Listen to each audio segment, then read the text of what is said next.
If you enjoyed this audiobook, please consider liking, sharing, and subscribing to the channel.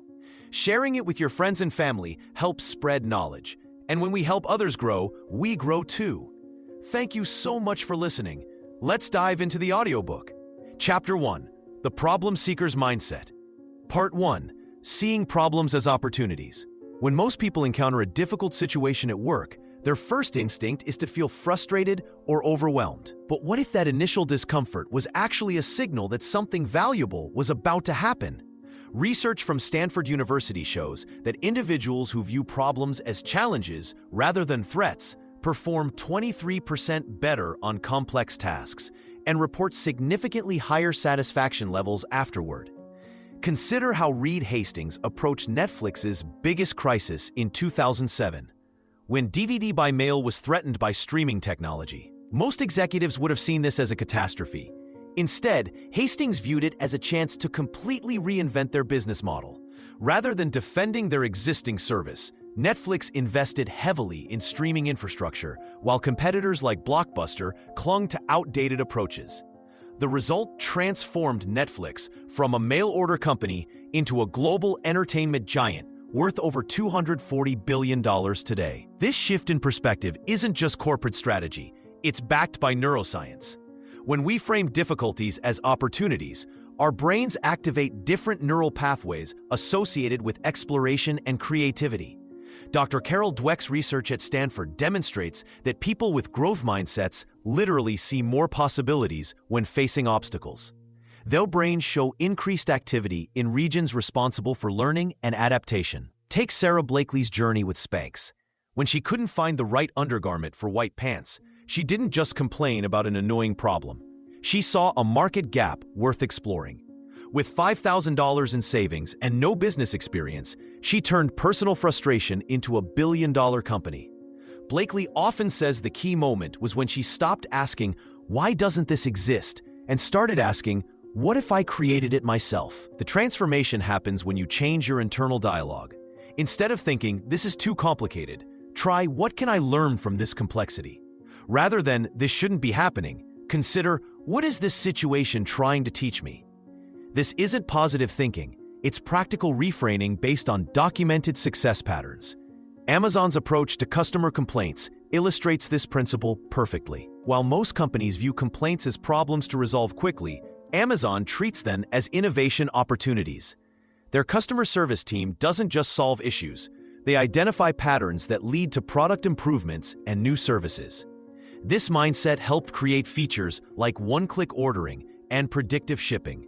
The most successful problem solvers don't just tolerate difficulties, they actively seek them out. They understand that every constraint forces creative thinking, every limitation demands innovation, and every obstacle reveals information about better solutions.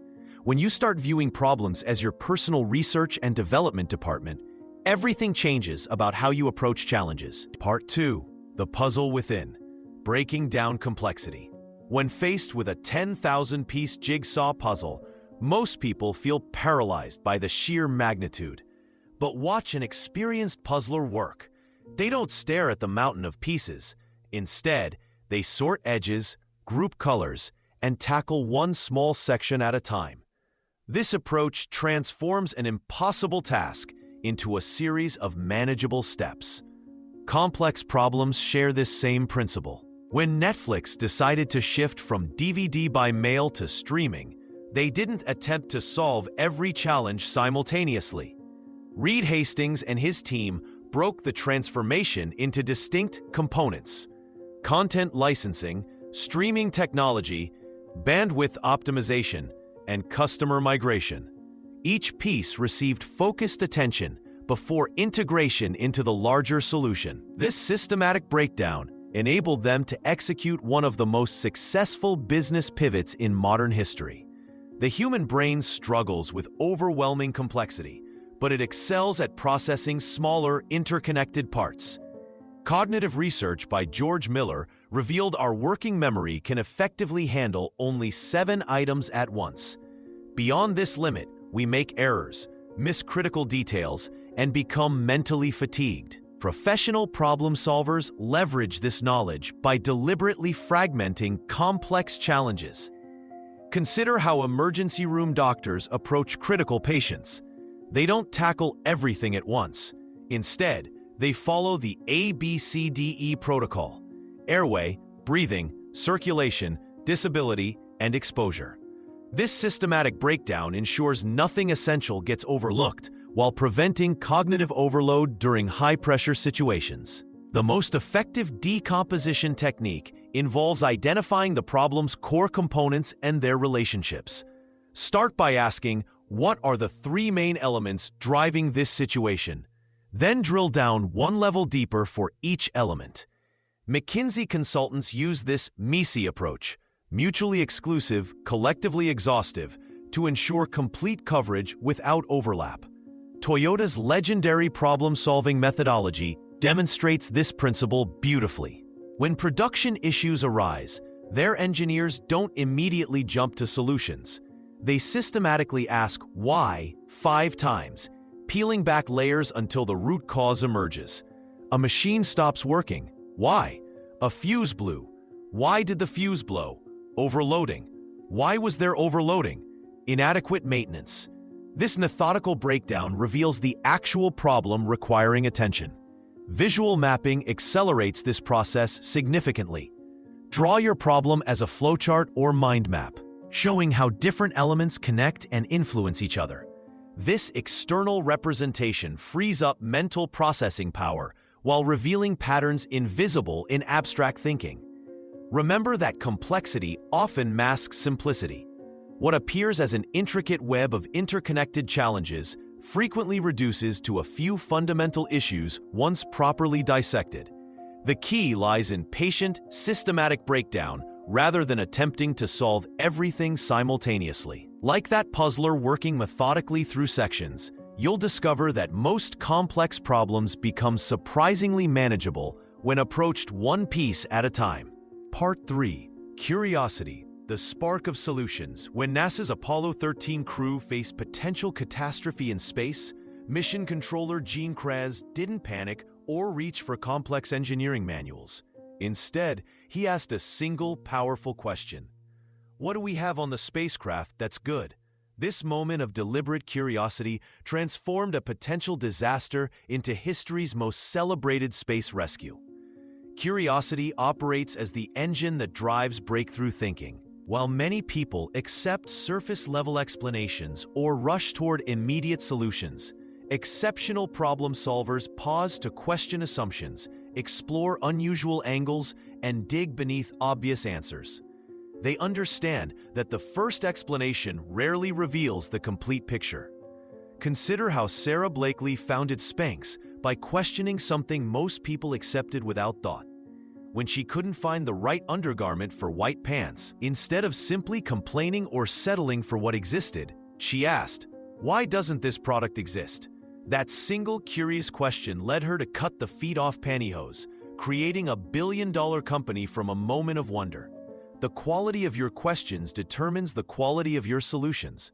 When Toyota developed their famous 5 whys technique, they recognized that surface problems often mask deeper root causes. By asking why repeatedly, they discovered that equipment failures weren't random events, but symptoms of systematic issues. This curious approach transformed their manufacturing process and became a standard practice across industries. Curious problem solvers share specific habits. They approach situations like journalists, asking who, what, when, where, why, and how about every aspect of their challenge. They question timing. Why is this problem happening now? They examine context. What changed recently that might have triggered this? They explore relationships. How does this connect to other issues we've seen? Richard Feynman, the Nobel Prize-winning physicist, exemplified this approach when investigating the Challenger shuttle disaster. While others focused on complex technical explanations, Feynman asked simple questions about rubber O-rings and cold weather. His curious nature led him to perform a basic demonstration with ice water that revealed the tragedy's true cause. Practical curiosity requires creating space for questions in your problem-solving process. Before jumping to solutions, spend time exploring the problem itself. Ask stakeholders about their experiences, timelines, and observations. Look for patterns others might miss. Challenge your initial assumptions by asking, "What if the opposite were true?" Or, "What would someone from a completely different field notice about this situation?" The most powerful, curious thinkers also question their own solutions. They ask, "How could this approach fail?" And "What don't I know about this situation?" This self-directed curiosity prevents overconfidence and reveals blind spots before they become costly mistakes.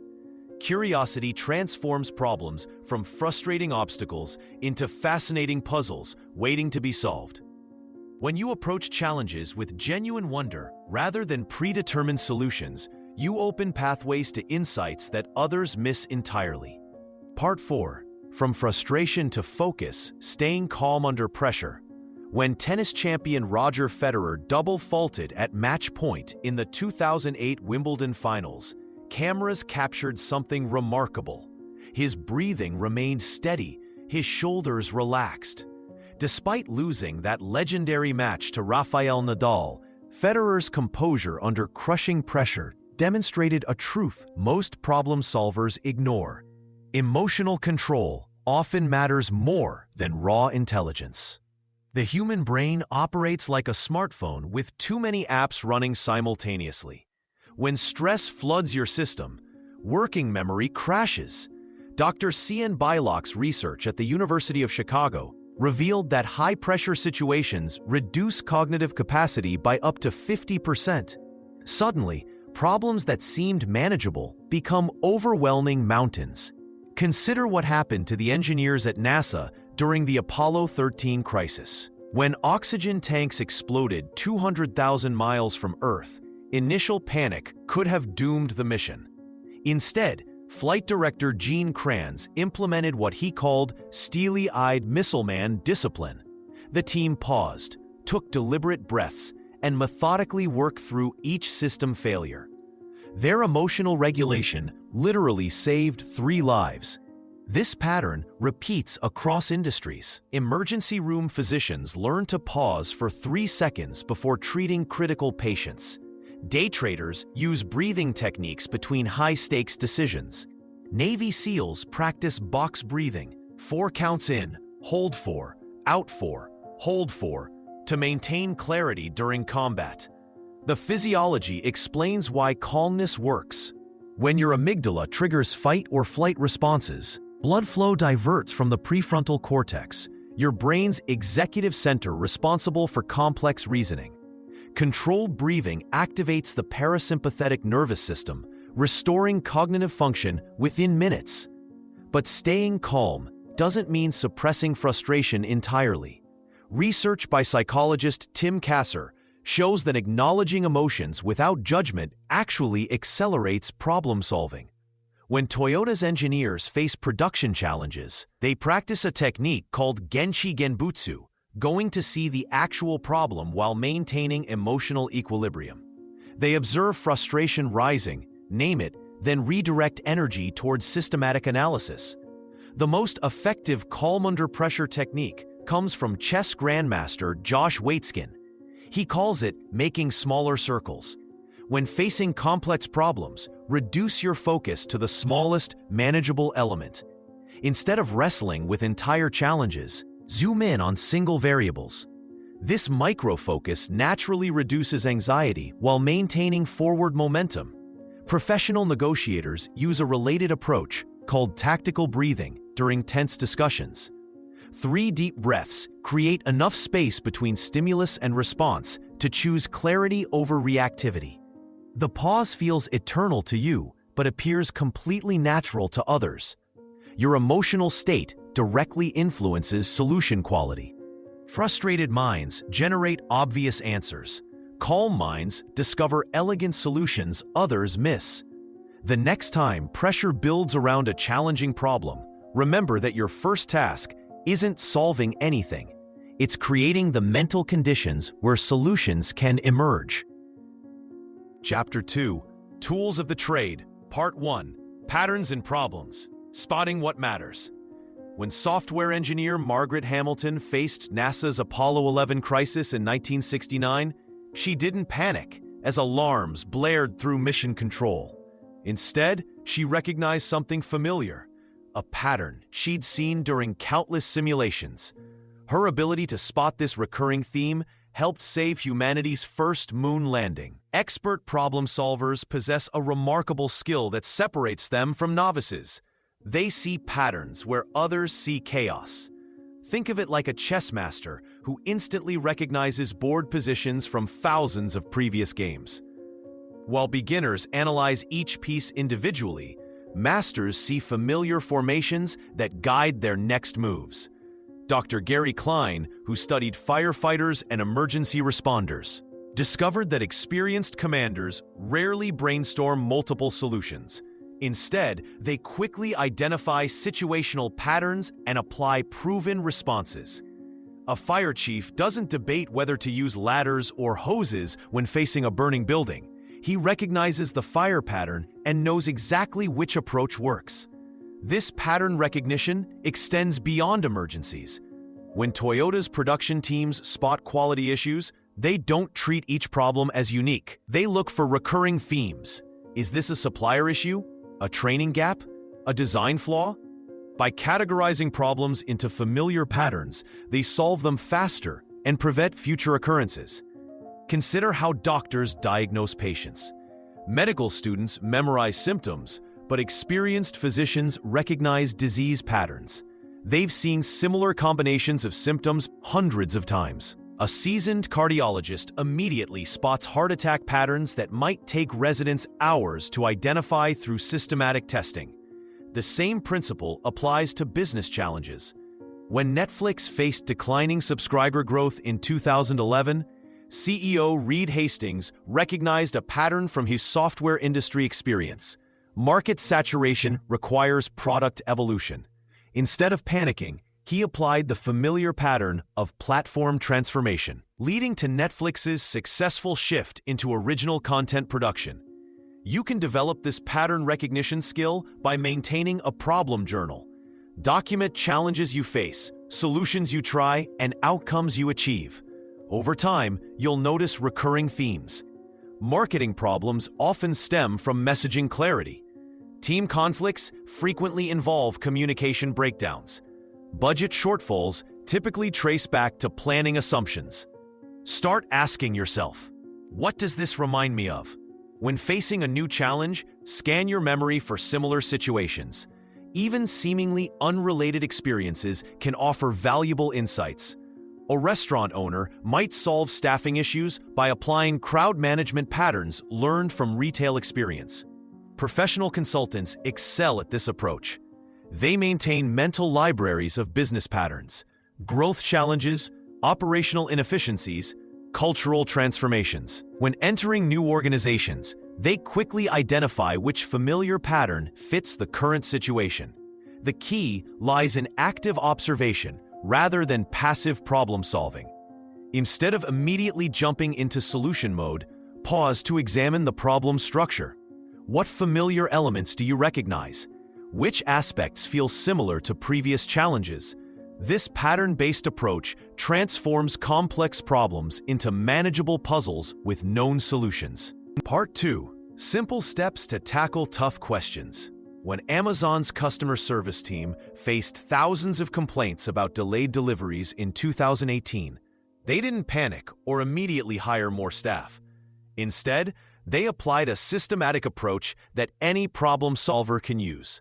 They broke the challenge into digestible pieces, methodically worked through each step, and tested solutions before full implementation. The most effective problem solvers follow what resembles a cooking recipe. Just as a chef doesn't randomly throw ingredients into a pan, successful problem tacklers move through predictable stages that prevent confusion and missed opportunities. Start by defining exactly what you're solving. This sounds obvious, yet most people skip this step entirely. Netflix discovered this when their recommendation algorithm seemed broken. Teams spent weeks tweaking code before someone asked the basic question, what problem are we actually trying to solve? They realized they were addressing viewer satisfaction when the real issue was content discovery for new subscribers. Spending 15 minutes writing down the precise problem saves hours of misdirected effort. Next comes information gathering, but with purpose. Toyota's famous 5 whys technique demonstrates this perfectly. When a machine stops working, they ask why 5 times in succession. The machine stopped. Why? Because it overheated. Why? Because the oil pump failed. This continues until they reach the root cause, not just surface symptoms. Collect facts, not assumptions. Talk to people affected by the problem. Look at data from similar situations. Now generate multiple solutions without judgment. Google's design teams use yes and brainstorming sessions where every idea builds on previous ones rather than shooting them down. Set a timer for 10 minutes and write down every possible approach, no matter how ridiculous it seems. Quantity matters more than quality at this stage. The goal is options, not perfection. Evaluation comes next, but use concrete criteria. McKinsey consultants apply 3 filters: feasibility, impact, and timeline. Can we actually do this? Will it meaningfully address the problem? How long will implementation take? Rank each solution against these standards. The best answer isn't always the most elegant one. Finally, test before committing fully. Starbucks tests new menu items in select locations before national rollouts. Create small experiments that reveal whether your solution works in practice. A software company might release features to 10% of users first. A manager might try a new meeting format with one team before changing company-wide processes. This recipe works because it matches how our brains naturally process complex information. Each step builds on the previous one, creating momentum while preventing the paralysis that comes from trying to solve everything simultaneously. Problems become manageable when broken into sequential actions rather than overwhelming challenges requiring immediate perfect answers. Part 3. Crafting your own problem-solving map. When David Allen first sketched his Getting Things Done system on a napkin in 1980, he had no idea he was creating what would become the world's most widely adopted productivity framework. That simple act of putting his thoughts on paper transformed chaotic mental clutter into a clear action plan. This is the power of mapping your problem-solving process. Creating your own problem-solving map transforms abstract thinking into concrete progress. Think of it as building a GPS for your mind. When Google Maps plots a route, it doesn't just show your destination. It breaks the journey into manageable segments, identifies potential obstacles, and provides alternative paths when traffic builds up. Your problem-solving map works exactly the same way. The consulting firm McKinsey discovered this principle while working with struggling Fortune 500 companies. Their consultants noticed that successful problem solvers consistently externalized their thinking. They drew diagrams, created flowcharts, and built visual representations of complex challenges. The companies that adopted these mapping techniques saw 40% faster resolution times compared to those relying solely on mental processing. Physical mapping can be as simple as a piece of paper divided into 3 columns: what I know, what I don't know, and next actions. Sarah Blakely used this exact approach when developing Spanx.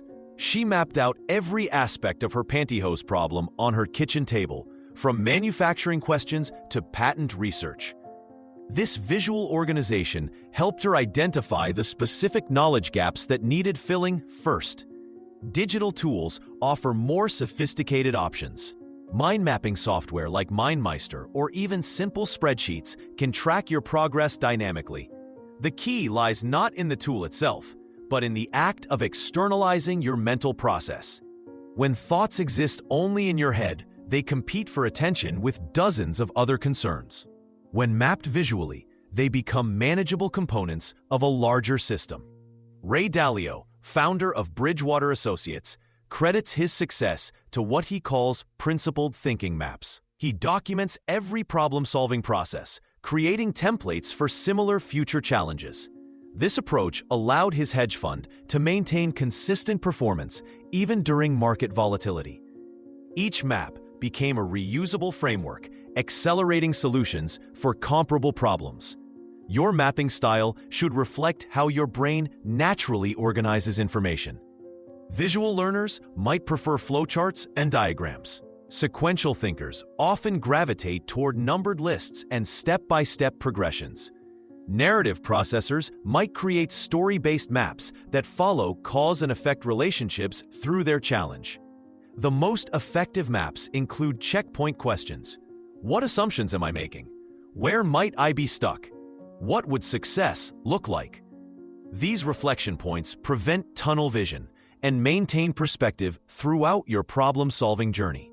Regular map updates become crucial as new information emerges. Schedule brief reviews to assess progress and adjust your approach. This iterative refinement mirrors how successful companies like Amazon continuously optimize their processes based on real-world feedback. Your problem-solving map becomes more than a tool. It transforms into a learning document that captures not just solutions, but the reasoning behind them, creating a personal knowledge base for future challenges. Part 4. When to ask for help. Leveraging others' insight. Most professionals learn this lesson too late in their careers. The fastest path to solving complex problems often requires abandoning the myth of solo expertise. Research from Harvard Business School shows that teams consistently outperform even their most capable individual members by 35% when tackling multifaceted challenges. Pride becomes the silent saboteur of effective problem-solving. Consider how Reed Hastings, Netflix's CEO, transformed his approach after a devastating early decision nearly destroyed the company. In 2011, when Netflix announced the unpopular Quickster spin-off plan, Hastings initially doubled down on his solo reasoning. The backlash was swift and severe, with Netflix losing 800,000 subscribers in a single quarter. What changed everything was Hastings' decision to actively seek diverse perspectives from his team, customers, and industry experts. This collaborative pivot not only saved Netflix, but positioned it for explosive growth. The key lies in recognizing specific signals that indicate when external insight becomes essential. When you find yourself recycling the same solutions repeatedly, that's your brain signaling it needs fresh input. When stakeholders resist your carefully crafted proposals, their resistance often contains valuable information you're missing. When timelines stretch unexpectedly, external perspectives frequently reveal overlooked variables or alternative approaches. Sarah Blakely, founder of Spanx, built her billion-dollar empire by systematically seeking advice from people who knew more than she did. Despite having no business background, she cold-called patent attorneys, manufacturing experts, and retail buyers. Each conversation provided crucial puzzle pieces she couldn't have discovered alone. Blakely's willingness to admit knowledge gaps and actively seek guidance accelerated her learning curve exponentially. The most effective help seekers approach collaboration strategically. They prepare specific questions rather than vague requests for advice. They identify the right expertise for each challenge component. When Toyota developed its revolutionary production system, engineers didn't just observe American manufacturing plants. They studied supermarket restocking systems, Swiss watchmaking precision, and German quality control methods. This diverse input synthesis created innovations that transformed global manufacturing. Creating psychological safety for feedback becomes crucial. When Ray Dalio built Bridgewater Associates into the world's largest hedge fund, he institutionalized radical transparency, where anyone could challenge anyone's ideas. This approach initially felt uncomfortable, but consistently produced superior investment decisions by eliminating individual blind spots. Smart problem solvers also recognize that asking for help strengthens rather than weakens their professional reputation. Research from organizational psychologist Adam Grant demonstrates that people who seek advice are perceived as more competent, not less. The act of soliciting input shows thoughtfulness and thoroughness that colleagues and superiors value. The transformation happens when you shift from viewing help-seeking as admission of failure to recognizing it as strategic advantage deployment. Your problem-solving map becomes exponentially more powerful when populated with diverse perspectives, each contributing unique insights that individual analysis simply cannot generate. Chapter 3: Creative Thinking in Action. Part 1: Thinking Outside the Box Without Getting Lost. When Steve Jobs returned to Apple in 1997, the company was bleeding money with dozens of confusing products. Instead of incrementally improving existing offerings, Jobs asked his team a radical question: what would we create if we started fresh?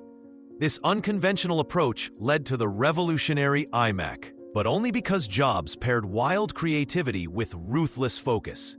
He famously said no to hundreds of good ideas to perfect a few great ones.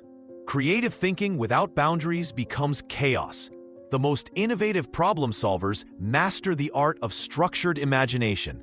They give their minds permission to wander while keeping one foot firmly planted in reality. Think of it like exploring a vast forest with a compass. You can venture into unknown territories, but you always know which direction leads home. Google's famous 20% time policy demonstrates this balance perfectly.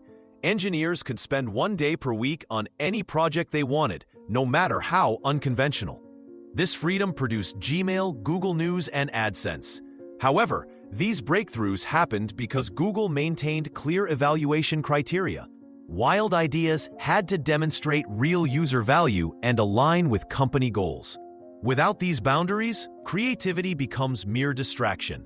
The key lies in what psychologist Teresa Amabile calls constrained creativity. When facing a problem, deliberately impose artificial limits alongside your brainstorming.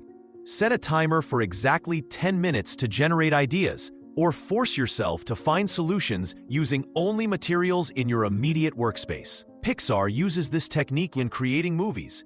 Animators must tell compelling stories within strict technical and budget constraints. Consider how Netflix transformed from DVD rentals to streaming giant. Reed Hastings could have simply improved mail delivery speed or expanded DVD selection. Instead, he asked, what if people never needed physical discs?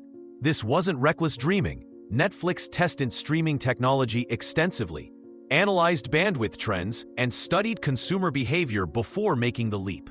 They combined imaginative vision with rigorous data analysis. Professional consultants use a simple framework called expand, then contract. First, they generate as many solutions as possible without judgment, the expansion phase. Then they ruthlessly eliminate options using predetermined criteria, the contraction phase. McKinsey consultants might brainstorm 50 ways to reduce costs, then apply filters like feasibility, impact, and timeline to identify the top 3. The most successful creative thinkers establish what Charles Kahn calls hypothesis-driven exploration. Before brainstorming, they define what success looks like and identify their most critical assumptions. When Airbnb's founders initially struggled with low bookings, they didn't just think creatively about marketing. They systematically tested whether their core assumption that people would stay in strangers' homes was actually true. This grounded approach to creative exploration turned a failing startup into a global phenomenon. Part 2: Stories of Brilliant Solutions. Learning from Real Cases. When Sarah Blakely cut the feet off her pantyhose in 1998, she had no idea this simple act would solve a problem plaguing millions of women and eventually create a billion-dollar company.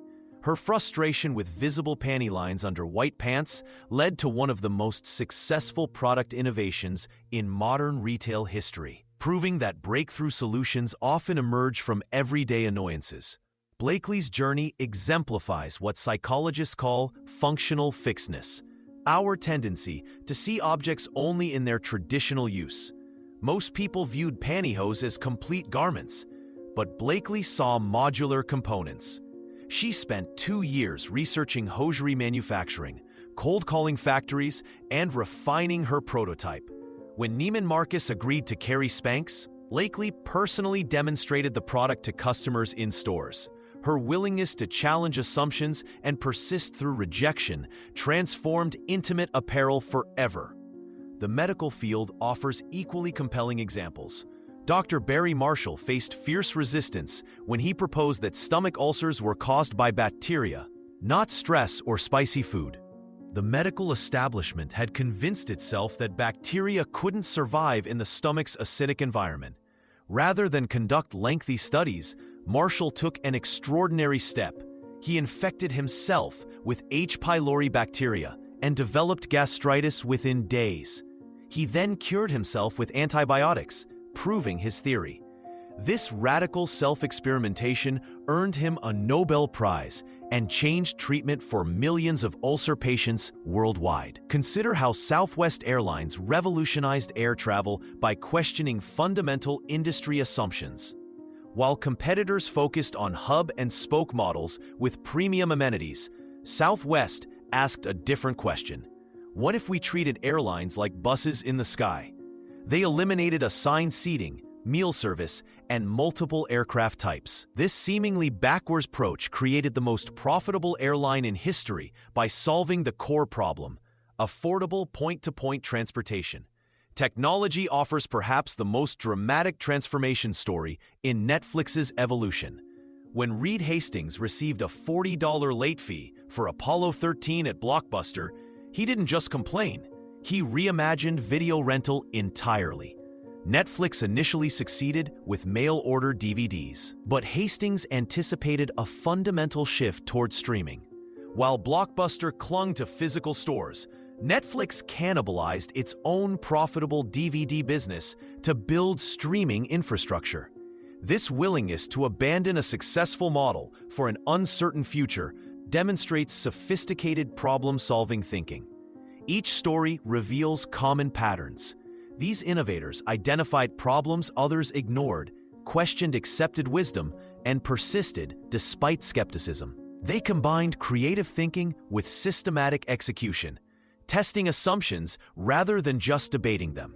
Most importantly, they remained flexible enough to pivot when evidence contradicted their initial approaches. What transforms good problem solvers into great ones isn't superior intelligence. It's their willingness to challenge conventional thinking while maintaining disciplined execution. They see problems others accept as inevitable and pursue solutions others consider impossible. Part 3. Playful Minds, Using Games and Challenges to Learn. When Google software engineer Josh Wardle created Wordle as a simple gift for his partner, he unknowingly demonstrated one of problem-solving's most powerful secrets. Play transforms our minds into learning machines. Within months, millions of people were obsessively solving his daily word puzzle, proving that our brains are hardwired to grow stronger through games. What most people don't realize is that this same playful approach can revolutionize how we tackle any complex challenge. The science behind play-based learning reveals fascinating truths about human cognition. Neuroscientist Dr. Jack Panksepp discovered that playful activities activate the brain's seeking system, releasing dopamine and creating neural pathways that enhance creative thinking. When we approach problems as games rather than burdens, our minds naturally become more flexible and persistent. This explains why companies like IDEO use improv games during brainstorming sessions, or why NASA engineers solve complex spacecraft challenges using puzzle-solving techniques. Consider how chess grandmaster Garry Kasparov approached his famous 1997 match against IBM's Deep Blue computer. Instead of viewing it as a battle, he treated each game as a learning opportunity, analyzing patterns and adapting strategies playfully. Although he ultimately lost the series, his playful mindset led him to discover new approaches to both chess and artificial intelligence that continue influencing technology today. The Toyota production system offers another compelling example. Engineers there use a game called 5 Whys to solve manufacturing problems. By repeatedly asking why, like curious children, they transform serious quality issues into engaging detective games. This playful approach helped Toyota become the world's most reliable automaker, proving that games can solve billion-dollar problems. Simple practices can immediately enhance your problem-solving abilities. Try the random word technique used by creativity consultants. When stuck on a challenge, randomly select a word from a dictionary and force connections between that word and your problem. This mental game consistently generates unexpected solutions because it tricks your brain into making novel associations. Another powerful approach involves the worst possible idea game, popularized by design firm IDEO. Deliberately brainstorm terrible solutions first. This counterintuitive method removes pressure and often leads to breakthrough insights hidden within seemingly bad ideas. Comedy writers use this technique constantly, finding brilliant material by first exploring absurd possibilities. Digital tools can amplify playful problem-solving. Apps like Lumicity or Peak offer brain training games that strengthen pattern recognition and logical reasoning. However, everyday activities work equally well. Sudoku puzzles develop systematic thinking, crosswords enhance lateral connections, and strategy games like chess build forward-thinking skills. The key insight is treating challenges as opportunities for mental play rather than sources of stress. When you reframe problems as games with interesting rules to discover, your brain naturally becomes more creative, persistent, and resourceful. This shift in perspective often matters more than any specific technique or tool you might employ. Part 4. The Power of What If, Imagining New Paths. When Salvador Dali created his surreal masterpiece, The Persistence of Memory, in 1931, he began with a simple question. What if time could melt like cheese? This hypothetical thinking transformed a routine afternoon into one of art history's most recognizable images, and demonstrates the extraordinary power of asking, what if? The human brain possesses a remarkable capacity for hypothetical reasoning that distinguishes us from other species. When you pose what-if questions, you activate neural pathways that allow you to mentally simulate alternate realities without experiencing their consequences. This mental time travel enables you to test ideas, anticipate problems, and discover solutions that linear thinking might never reveal. Consider how Reed Hastings transformed Netflix from a DVD by mail service into a streaming giant. In 2007, when DVDs still dominated the market, Hastings asked, what if people could instantly watch movies through the internet? Most executives dismissed streaming as impractical due to bandwidth limitations and consumer habits. Hastings persisted with his hypothetical scenario, ultimately revolutionizing entertainment consumption worldwide. Sarah Blakely's creation of Spanx provides another compelling example. Working as a door-to-door fax machine salesperson, she wondered, what if I could create comfortable undergarments that made women feel confident? She cut the feet-off pantyhose and tested her idea. That simple what-if question led to a billion-dollar shapewear empire. The key to effective hypothetical thinking lies in structured exploration. Start with your current situation, then systematically vary one element at a time. Ask yourself, what if I approached this problem from my competitor's perspective? What if I had unlimited resources? What if I needed to solve this in half the time? Each variation opens new possibility spaces for creative solutions. Pixar Studios institutionalized this approach through their what-if brainstorming sessions. During the development of Finding Nemo, animators asked, what if a fish had memory problems? This led to Dory's character, who became central to the story's emotional impact and spawned a successful sequel. Research by cognitive psychologist Keith Stanovich shows that people who regularly engage in hypothetical thinking demonstrate superior problem-solving abilities across diverse contexts. They develop what he calls cognitive flexibility, the ability to switch between different conceptual representations of the same problem.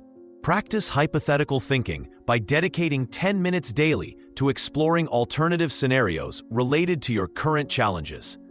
Document these explorations in a notebook, treating them as mental experiments rather than formal plans. This practice trains your mind to automatically generate alternatives when facing complex problems. The most powerful what-if questions often challenge fundamental assumptions about how things must work. When traditional thinking feels stuck, hypothetical exploration can reveal pathways that seemed impossible just moments before. Chapter 4. From Ideas to Impact. Part 1. Turning Solutions into Results. When Reed Hastings faced Netflix's biggest crisis in 2011, he discovered that brilliant solutions mean nothing without flawless execution. His decision to split DVD and streaming services sparked massive customer backlash, forcing him to learn a painful lesson about implementation. The gap between having a solution and making it work is where most problem-solving efforts fail. Research from Harvard Business School shows that 70% of strategic initiatives never achieve their intended results, not because the ideas were wrong, but because execution faltered. Consider how Airbnb's founders spent months perfecting their platform concept, only to realize their real challenge was convincing people to sleep in strangers' homes. Testing solutions requires what consultants call smart piloting. Instead of betting everything on one approach, successful problem solvers create small experiments. When McDonald's wanted to introduce all-day breakfast, they didn't launch nationwide immediately. They tested in select markets, discovered operational bottlenecks, and refined their approach. This methodical testing saved them from a potential disaster while building confidence in their solution. Managing implementation risks becomes easier when you think like a chess player, always considering your next 3 moves. Ray Dalio, founder of Bridgewater Associates, advocates for creating decision logs, where you document your reasoning, expected outcomes, and potential failure points. This practice helps you spot problems early and adjust course quickly. The feedback loop between action and refinement separates amateur problem solvers from professionals. When Dyson developed his revolutionary vacuum cleaner, he created over 5,000 prototypes. Each iteration taught him something new, leading to continuous improvements. Modern problem solvers can apply this principle by establishing clear metrics for success and regularly measuring progress against them. Persistence during implementation requires strategic patience, not blind determination. Netflix's Hastings could have stubbornly defended his original plan, but instead he listened to customer feedback and reversed course when necessary. This flexibility, combined with unwavering commitment to the core objective, defines effective implementation. The most successful implementations involve what psychologists call implementation intentions, specific if-then plans that anticipate obstacles. Research by Peter Golowitzer demonstrates that people who create detailed implementation plans are 300% more likely to achieve their goals. When Toyota implements new manufacturing processes, they spend equal time planning the solution and preparing for potential roadblocks. Real-world implementation also demands honest assessment of your resources and constraints. Amazon's Jeff Bezos famously said, "If you're not stubborn, you'll give up on experiments too soon. But if you're not flexible, you'll pound your head against the wall." This balance between persistence and adaptability transforms theoretical solutions into measurable results that create lasting impact. Part 2. Overcoming Setbacks. The road to success is a loop. When James Dyson's 5126th prototype of his revolutionary vacuum cleaner finally worked in 1993, most people saw overnight success. The reality? 15 years of relentless failures, rejected proposals, and moments when quitting seemed like the only rational choice. Yet Dyson understood something most problem solvers miss. Setbacks aren't roadblocks, they're the road itself. The mathematics of breakthrough innovation tell a sobering story. Research from Harvard Business School reveals that 95% of new products fail in the marketplace. At 3M, scientists expect their initial hypotheses to be wrong roughly 80% of the time. These aren't statistics about incompetence. They're data points about how breakthrough solutions actually emerge through systematic iteration. Consider how Sarah Blakely transformed her repeated rejections into Spanx, now worth over $1 billion. When department stores dismissed her pantyhose concept and manufacturers refused her business, she didn't interpret these responses as personal failures.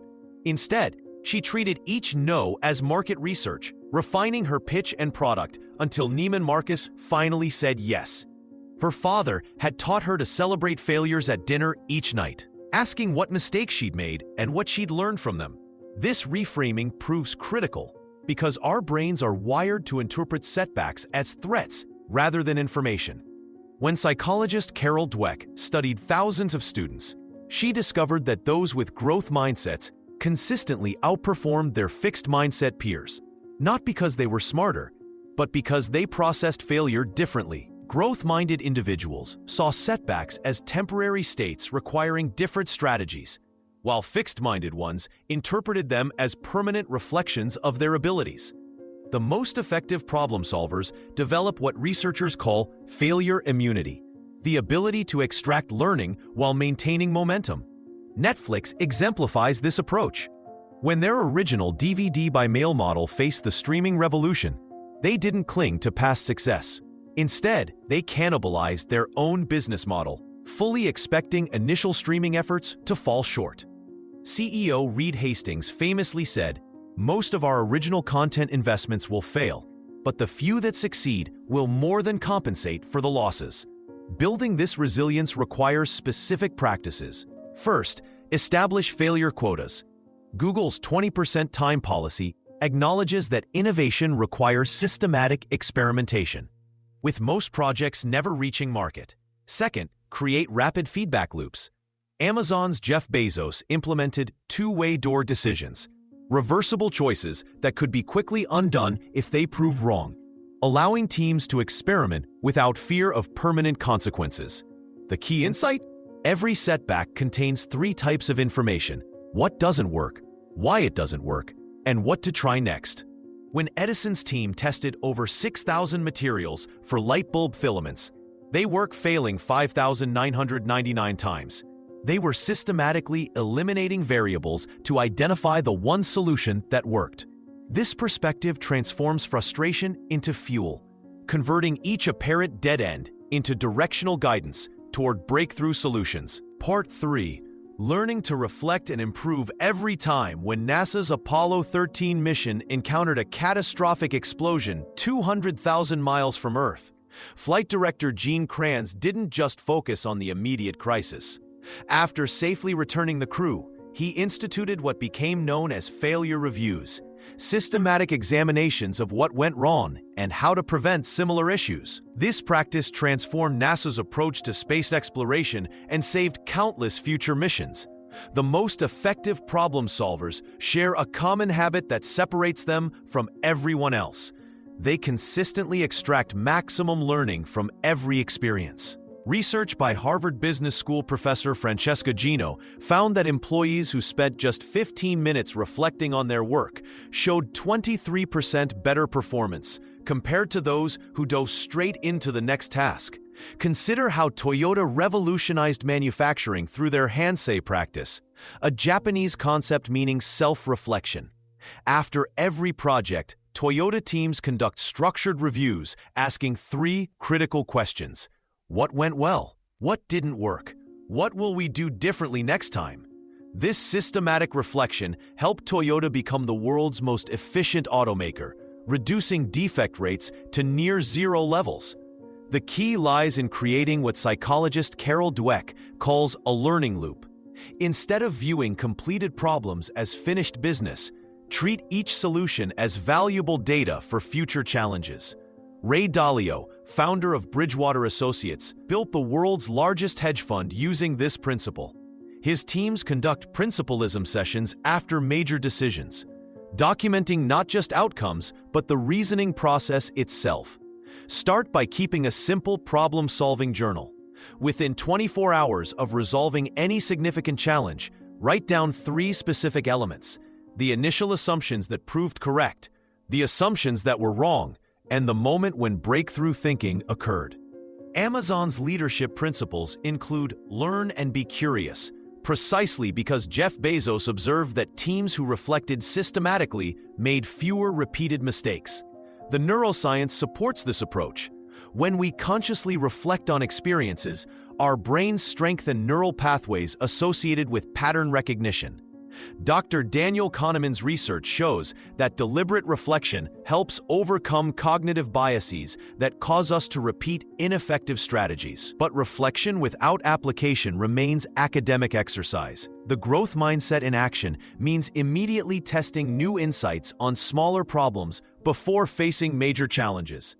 When Spanx founder Sarah Blakely spent 2 years getting rejected by manufacturers, she kept detailed notes on each conversation.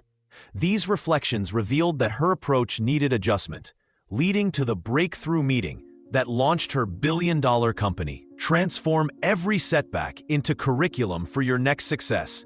The problems you solve today become the foundation for handling tomorrow's challenges with greater speed and confidence. This continuous learning cycle separates problem-solving novices from true professionals who seem to effortlessly handle increasingly complex situations. Part 4. Your problem-solving journey starts here. The moment you close this book marks the beginning of your most important problem-solving journey. Research from Stanford's D School shows that people who actively practice new problem-solving techniques for just 30 days experience a 40% improvement in their ability to handle complex challenges. Your transformation begins not when you read about these strategies, but when you start applying them to real situations. Consider how Ray Kroc approached the challenge of scaling McDonald's in the 1950s. Rather than viewing each obstacle as a roadblock, he treated every franchise problem as a learning opportunity. When early franchisees struggled with consistency, Kroc didn't just solve the immediate issue. He documented each solution and created systems that prevented similar problems across thousands of future locations. This approach transformed a single restaurant into a global empire worth billions. Your next challenge, whether it's a workplace conflict or a personal goal, holds the same potential for growth. The key lies in shifting your perspective from seeing problems as burdens to viewing them as puzzles waiting to be solved. When Netflix faced the streaming transition in 2007, CEO Reed Hastings didn't focus on the fear of cannibalizing their DVD business. Instead, he asked better questions.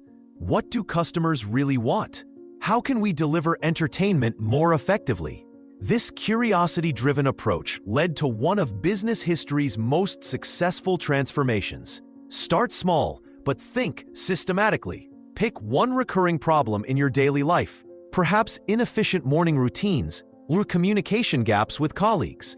Apply the structured thinking methods you've learned. Break the problem into components. Generate multiple solutions and test your approach. Document what works and what doesn't. This practice builds the mental muscles you'll need for larger challenges. Remember that professional problem solvers aren't born with special talents. They simply commit to treating every challenge as training for the next one. Sarah Blakely's journey with Spanx demonstrates this perfectly. Each manufacturer rejection taught her something new about her pitch, her product, or her market. By rejection 50, she possessed insights that made success inevitable. Your problem-solving abilities will compound over time. Today's small wins create tomorrow's breakthrough moments. The presentation challenge you solve this week prepares you for next month's strategic decision. The relationship conflict you resolve today gives you tools for future leadership challenges. The world needs more thoughtful problem solvers who approach challenges with curiosity rather than fear. Every complex issue facing society, from climate change to inequality, requires people willing to ask better questions and persist through uncertainty. Your journey of building these skills contributes to solving problems far beyond your immediate circle. Begin today. Choose one problem that's been nagging at you. Apply what you've learned.